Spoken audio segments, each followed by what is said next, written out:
Hi there, crafty pals. Louise here with you. Thanks so much for checking out this 12 by 12 scrapbook layout. And what I wanted to do was show you how you could use a folio kit as more of an ephemera and embellishment style. So I'm starting with this wood grain background and I'm going to use my hexagon cutter. Now the folio kits are so much fun. They are all pre-cut for you. They have a mixture of sort of pieces that you can create the folio, and then they have pieces that you can tuck into the background, and you can make tags and have lots of ephemera for layering. So these folio kits I find are really great value. I love the fact that they're pre-cut for you. I love that they're all coordinated patterned pieces, but you can really just pick and choose what works for you at the time that you're getting creative. And so I'm challenging myself to show you how you could use just a single folio kit to put together a whole layout. And I'm going to do that with shapes. So as you can see, I'm using my hexagon cutter and I'm just picking different bits and pieces in different levels of color. So this is quite a darkish brown, and I thought about hexagon cutting that patterned piece with the printing on it, but decided to just go with the wood piece. And I have to say, this is probably one of my favorites. I love this floral. I'm so glad it came on a really big piece so I could cut lots of those hexagons. I just adore how that floral looks, and it's so pretty. I love it in the background. I think it's just such a nice piece to use. Now, once I've cut a few of these hexagons, I'm going to go ahead and ink just around the edges with some black. So that's going to help me to create some dimension and to just help them lift off that background paper a little bit as well.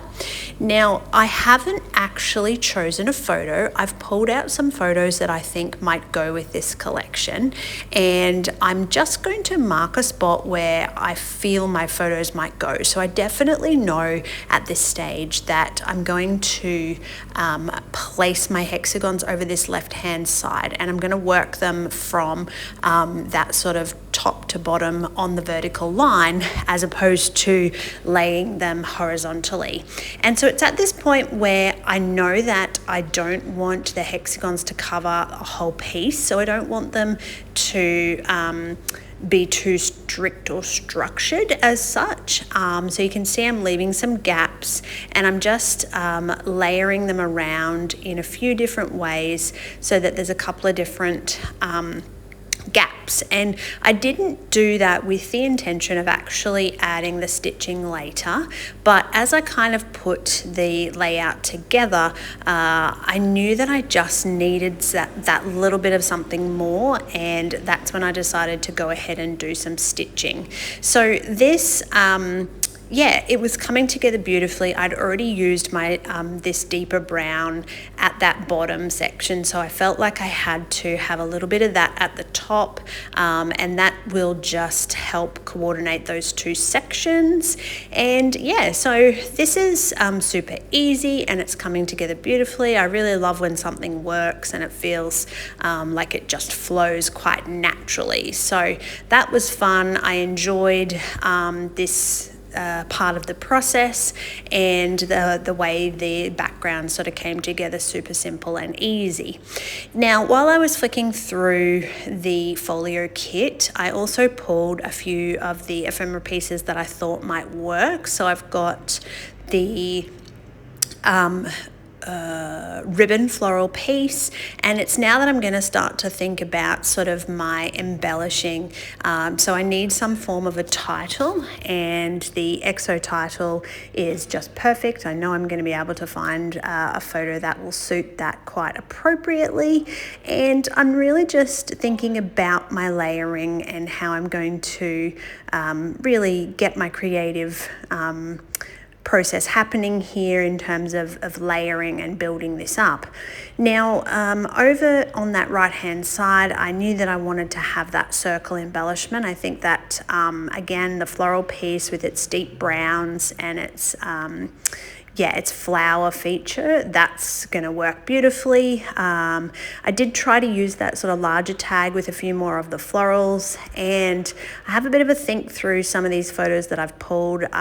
Most of them do involve cats. I don't know how that happened, but I feel like most of my photos that I take at home are cat related, and it is of course the Heart and Home collection from Paper Rose. So it's yeah, it's a little bit of not something that I purposely tried to do in terms of picking cat photos, but I think also having ginger cats kind of suits this particular collection a little bit as well.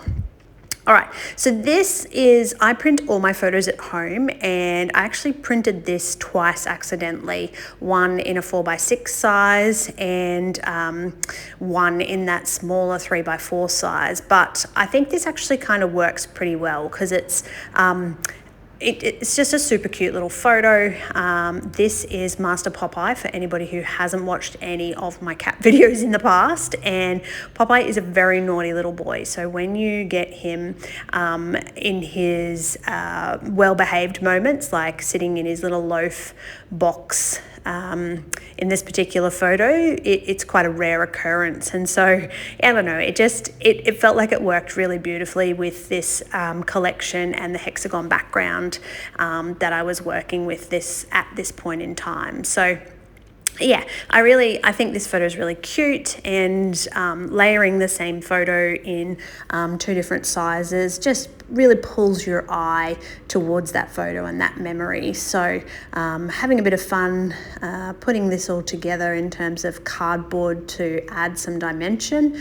I've been trying to use up some leftover pieces, and so if I've got leftover cardboard sitting there, I will often just put little bits of it behind my photos for dimension without having to cut a whole new piece of cardboard. So I did have to pop a few little mounting squares on there as well, not for any other reason than I just didn't have a piece of cardboard that fit that space. So really easy, coming together quite lovely. A few little of the embellishments, so a little banner, a little candle sort of piece, and yeah, I didn't know exactly where I was going to tuck this floral piece or this cluster of embellishments over that right hand side, but I love how this came together. I think it just adds such a great balance to that hexagon section on the left. So a little strip of the pattern paper, and I know that there are a few more of these strips, so I'm going to go ahead and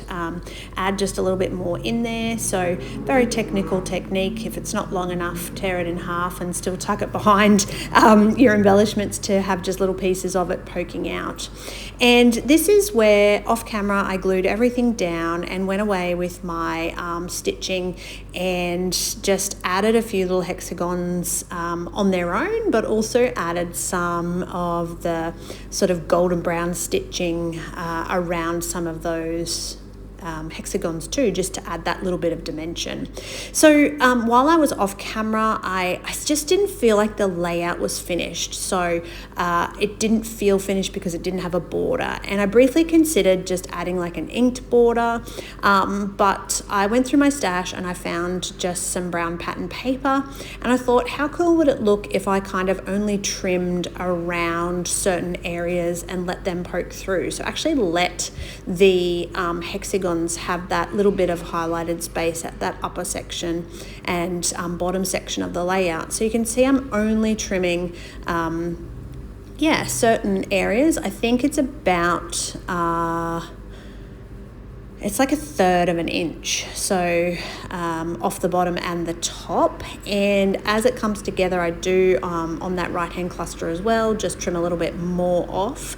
But you can see it's just that tiny little piece of the brown poking through, and just adds that little bit of next level and helps finish everything off. So you also get to have a great view of the back of my layout with all of my stitching, and then I just use a little bit of masking tape tape to hold that thread down until I can glue it onto something and get it in an album. But yeah, essentially I really think this came together quite beautifully. That brown border just finishes it off nicely. I love the hexagons, I love the stitching and that little right hand cluster, and of course I do love this cute little animal photo that I scrapped for you today.